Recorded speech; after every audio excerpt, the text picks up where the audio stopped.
안녕하십니까, 래피드입니다. 네, 5월 17일 시젠, 랩지노믹스, 수젠텍, PCL, 바디텍메드, 바이오니아 진단키트 리뷰 하도록 하겠습니다.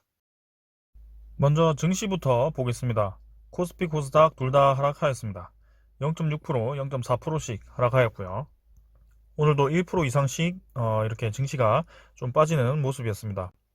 자, 그래서 외국인이 계속해서 한국 증시로부터 빠져나가는 모습이고요. 옵션 만기 이후에도 계속 매도를 하는 모습입니다.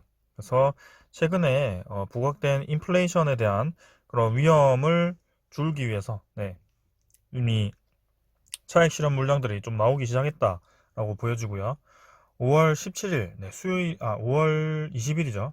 네, 이번 주 수요일인가요? 네, 이번 주 수요일에 FOMC 회의록이 발표됩니다. 그래서 우리나라로는 5월 20일 날 발표가 날 거고요.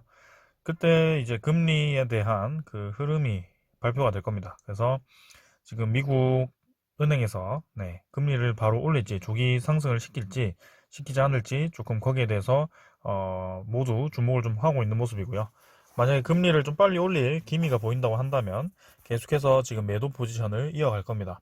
하지만 그렇지 않고 아직까지 좀 더 관망을 하겠다라는 점이 나온다면 인플레이션에 대한 아직 그 금리 인상은 아직은 멀었다라고 생각을 하고 다시 한번 수급이 들어올 수 있습니다.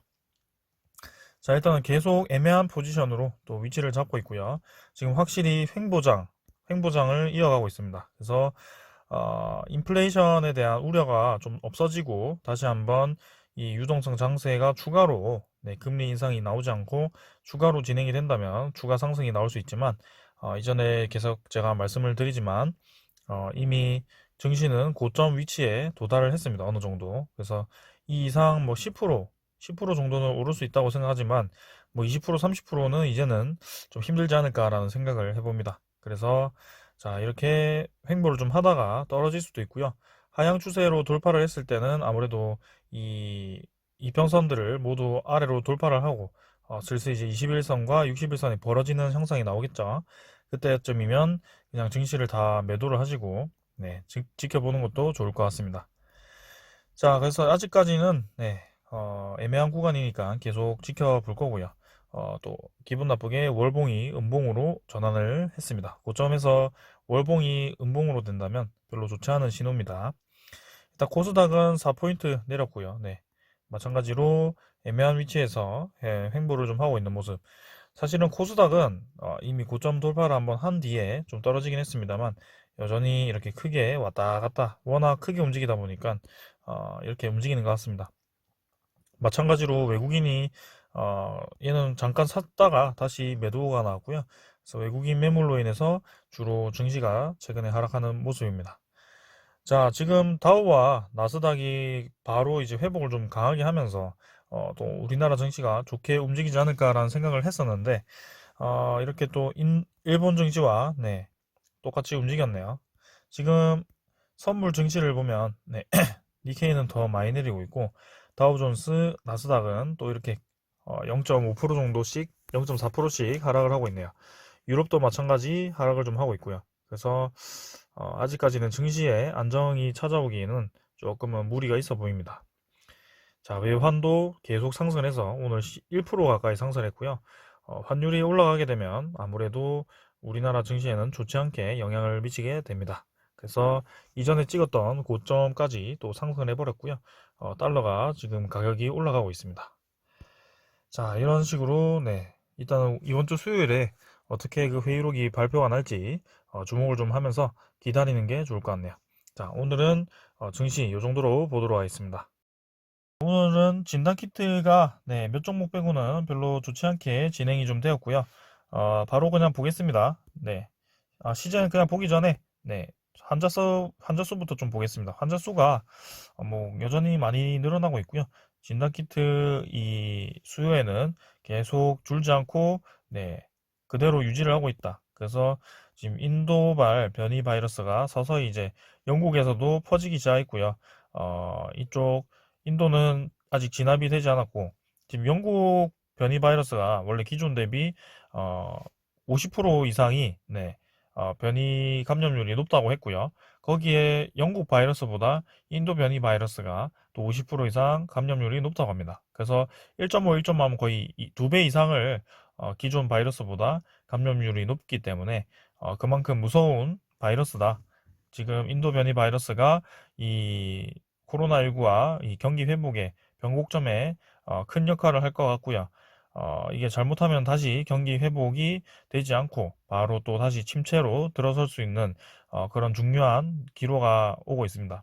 그래서 이렇게 지금 상태는 네, 적절하게 코로나 바이러스와 경기 회복 이렇게 적절한 조화를 이루면서 좀 진행이 되고 있는데요.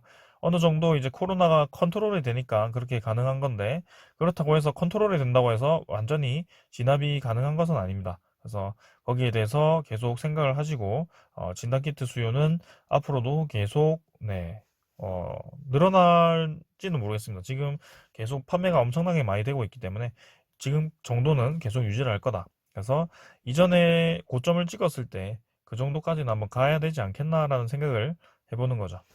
자, 그래서 시젠 보겠습니다. 시젠 2,600원 내려서 네, 79,400원 마무리했고요. 오늘도 뭐 크게 네, 좀 내렸죠. 그래서 60일 근처에서 주가를 계속 형성을 하고 있고 결국에는 5월 20일 날 네, 무상증자 신주가 발행되었을 때 이 공매도 상환을 좀 진행을 하려고 하는 것 같네요. 그래서 공매도 공격을 계속 이제 받아서 공매도 잔고가 꾸준히 좀 늘어나는 상태에서 네, 시제는 지금 주가가 아주 지지부진하게 흘러가고 있습니다. 그래서 이번 주 수요일이죠. 수요일에 또 중요한 소식 아까 말씀드렸지만 FOMC에서 네, 앞으로 이제 금리를 어떻게 움직일지 거기에 중요한 발표가 있고요. 거기에 이제 시젠도 그렇게 무상증자 신주가 발행이 되었고 회사 차원에서 자사주를 매입한다고 했으니까 한번 이제 주가가 금리 인상이 되지 않고 좀 좋게 보수적으로 간다면 시장이 올라가지 않을까라는 생각입니다. 그래서 그때까지 며칠만 좀 더 재미없게 흘러가고 그 이후의 움직임을 보도록 하시죠. 일단은 기관이 매수를 좀 하고 있고요. 연기금이 좀 매수를 붙었고, 금융투자도 좀 매수를 하는 것 같습니다.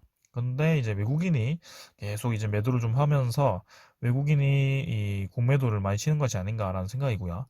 지금 제가 이제 주력으로 리뷰하고 있는 그 두산중공업이라는 종목도 공매도 잔고가 아주 많이 늘었습니다. 근데 그 종목들이 7월 달에 네, 신주 발행이 되게 되는데 이게 이제 모두 신주 발행이 되는 종목들을 이렇게 외국인이 특히 공매도를 많이 때리는 거라는 생각이 좀 드는데, 그게 뭐 편법을 쓰는 건지, 네, 공매도를 많이 쳐놓고 공매도 잔고를 증자된 주식으로 상환을 하는, 싼 가격에 상환을 하는 뭐 그런 편법인지 일단은 네, 모르겠습니다. 근데 공통점이 있다는 점, 일단은 시젠도 5월 20일부터 좀 주가의 변곡점이 일어날 가능성이 높다라고 생각합니다. 자, 그래서 그때까지 조용히 보고요. 그다음 레티노믹스 오늘 실적 발표했습니다. 실적 발표가 했는데 좋았어요. 실적이 좋게 나왔습니다. 자, 실적이 어디 있나요? 자, 실적이 이 분기 보고서를 보면서 설명을 드리겠습니다. 분기 보고서에 이제 재무제표, 연결 재무제표 한번 볼게요. 자, 그래서 여기 어디 갔냐? 어디 갔죠? 네, 매출 원가가 네, 매출액이 이제 340억 잡혔고요. 영업이익이 157억 정도 잡혔고요. 네, 순이익이 134억 잡혔습니다.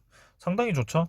지금 4분기보다 좋게 나왔고요. 작년 1분기 대비해서는 상당히 많이 증가한 겁니다. 그리고 랩주노믹스 같은 경우는 작년 2분기에 최대 실적을 찍고 그 이후에는 조금 실적이 떨어지면서 주가가 좀 지지부진했는데요. 지금처럼 이제 점점점 이제 실적이 좀 상승하는 패턴이 나온다면 주가도 거기에 맞게 점점점 올라가지 않을까라는 생각이고요. 자, 이렇게 저점을 찍고 61선 찍고 V자로 좀 반등을 하는 모습이고요. 이렇게 올라가다가 축 떨어지긴 했습니다만 좀 뭐 메릴랜드 이상한 그쪽 또 악성 기사 재탕하는 식으로 하고 그다음에 공매도 영향도 좀 있을 것 같은데 뭐 공매도에 포함되는 종목은 아닌데 뭔가 합리적인 의심이 들어요. 공매도를 공격받은 것 같은 일단 그런 상황입니다. 그래서 바로 이제 내린 만큼 V자로 좀 확 올랐으면 좋겠지만 오늘도 좋은 실적에도 불구하고 장이 조금 좋지 않아서 이렇게 뭐 별로 재미없게 흐른 것 같습니다. 근데 분명히 다시 한번 요까지 네, 저는 올라갈 수 있을 것 같고 241선 탈환할 수 있을 것 같네요. 지금 1분기가 그렇지 2분기부터는 또 인도 변이 바이러스로 인해서 인도 매출이 상당히 많을 거거든요. 저는 그래서 충분히 2분기도 기대해 볼 만하다. 랩지노믹스. 자, 그래서 2분기, 3분기 계속 이제 좋아질 가능성이 있기 때문에 지금 랩지노믹스의 주가는 상당히 싼 편이고요. 자, 이렇게 이전에도 큰 폭으로 이제 하락을 주고 나서 바로 V자로 올라간 경험이 있기 때문에 한번 어떻게 될지 지켜보도록 하겠습니다. 자, 그 다음에는 뭐 오늘 수급 볼까요? 투자자 크게 변동 없어서 넘어갈게요. 그 다음에 수젠텍이고요. 500원 하락했고, 네, 역시 계속 하락하고 있습니다. 그래서 이전에 시젠과 랩지노믹스처럼 또 이렇게 쭉쭉쭉 하락을 하는 것 같고, 그 와중에 이제 외국인이 조금 매수를 하는 모습인데, 네, 어느 정도 이제 하락을 멈추고 이제 자리를 잡는 패턴이 보여야 되는데요. 지금 매일매일 이제 종가 기준으로 계속 이제 주가가 내려가기 때문에 아직까지 수젠텍은 하락 추세를 벗어나진 않았다. 그래서 전체적인 흐름을 보았을 때는 여전히 상승이죠. 근데 이제 상승 가격이 이제 2배 올랐다가 이제 절반 정도 내린다고 한다면 그래도 2만 1,000원까지 정도 하락을 할 수 있다라고 생각을 하기 때문에 좀 더 보겠습니다. 그다음 문제는 이제 PCL이죠. PCL이 야 이게 상승 장악형 차트를 만들면서 네 결국에는 4만 원대부터 이렇게 7만 원대까지 꾸준히 이제 올라갔는데 단 4일 만에 이렇게 네, 폭락을 시켰습니다. 그래서 PCL 같은 경우는 제가 신규 진입보다는 네, 기존에 갖고 계신 주주분들만 대응을 하실 수 있다라고 말씀을 드렸고요. 어느 정도에서 이제 적정선에서 파는 방법과 그 다음에 기준선을 기준으로, 네, 이평선을 기준으로 매매하는 방법이 있다라고 말씀을 드렸습니다. 그래서 21선을 이탈했을 때는 커트를 하는 것이 맞았고요. 이때 이제 한 번 더 지켜보시겠다고 하신 분들은 제가 이 몇 가지 지지선을 좀 말씀을 드렸습니다. 그래서 꼬리 달고 올랐지만 이 정도 라인을 또 깨버린다면 이제는 추가적으로 더 내릴 수 있다. 그래서 만약에 오늘까지도 못 팔았다. 난 못 팔았는데 어떡할까요? 하시는 분들은 61선까지 이왕 다 온 김에 그냥 지켜보셔도 될 것 같습니다. 그래서 61선 이미 다 왔기 때문에 여기서 더 내리진 않을 것 같거든요. 그래서 이 정도로 해서 한번 받치면서 랩지노믹스나 뭐 시젠처럼 주가를 좀 횡보시키다가 움직이지 않을까요? 네, 그런 느낌입니다. 근데 PCL이 왜 이렇게 많이 내리죠? 뭔가 악재가 있나요? 최근에 4일 동안 왜 이렇게 공격을 받는지 모르겠네요, 일단. 그 다음에는 바디텍메드고요. 바디텍메드가 오늘 반등을 하려다가 실패를 했고요. 얘도 결국에는 61선 다시 한번 터치하면서 이 근처에서 크게 주가가 움직이지 못하고 있습니다. 그래서 옆으로 이제 주가를 좀 형성을 한다라고 생각되기보다는 얘도 점점점 이제 저점을 조금 낮추는 형태이기 때문에 61선도 사실 뭔가 안정적인 느낌은 들지 않아요. 그래서 여기서 양봉으로 한번 쫙 올려준다면 바로 좀 반등이 가능한 구간이기 때문에 바디테메드도 한번 같이 계속 보도록 하겠습니다. 61선 근처로요. 그 다음에 오늘 바이오니아가 좀 올랐죠. 바이오니아가 최근에 네, V자로 또 이렇게 반등을 해줬고요. 다른 종목보다 좀 좋지 않게 큰 시세도 주지 않고 재미없게 흐르다가 이렇게 또 다시 V자로 올라가는 모습 21선 찍고 좀 내려왔는데요. 내일 어떻게 또 주가가 형성될지 지금 이평선이 굉장히 꼬여 있습니다 지금. 그래서 한 번은 쭉 올려가지고 끌어올릴 필요가 있겠습니다. 투자자는 외국인 또 팔았고 뭐 기간 조금 샀는데요. 크게 의미 없고요. 자, 그래서 진단키트가 지금 증시 전체가 좀 움직임이 좋지 않다 보니까 네 크게 오르지도 못하고 뭐 그런 상황인 것 같습니다. 그래서 랩지노믹스는 특이하게 실적이 좀 좋게 나와서 네 이렇게 올랐고요. 좀 더 오를 여지가 있어 보이고 시제는 네, 무상증자 기준으로 해서 신주 발행 기준으로 해서 움직일 것 같고요. 수젠텍은 조금 더 내려야 될 것 같고 PCL도 61선 근처에서 좀 지지를 하면서 반등 여부를 살펴야 될 것 같고요. 바디텍메드도 마찬가지 61선 기준으로 봐야 될 것 같고 바이오니아도 상승이 좀 필요한 상황입니다. 얘는 좀 분석하기가 어렵네요. 이평선에 꼬여 있어 가지고요. 그래서 올라가야 될 것 같고요. 자, 진단키트가 아직까지는 힘이 살아 있습니다. 저는 살아 있다고 보고 있고요. 막 이제 10% 20% 이렇게 이전처럼 바로 반등할 때처럼 올라가지는 못하고 있습니다만 다시 한번 그 타이밍을 만들기 위해서 자리를 좀 잡고 있는 모습입니다. 어느 정도. 그래서 한 종목씩 한 종목씩 다시 한번 출발을 하는 그런 움직임이 보일 텐데요. 그때까지 조금 숨죽이고 네, 자리를 잡으면서 기다려 봅시다. 코로나19가 아직까지는 이 진압이 되었다라고 보기 어렵기 때문에요. 네, 저는 적어도 올해까지는 진단키트 수요가 여전할 거라고 봅니다. 그래서 네, 계속해서 지켜보겠습니다. 오늘 여기까지 하겠습니다. 감사합니다.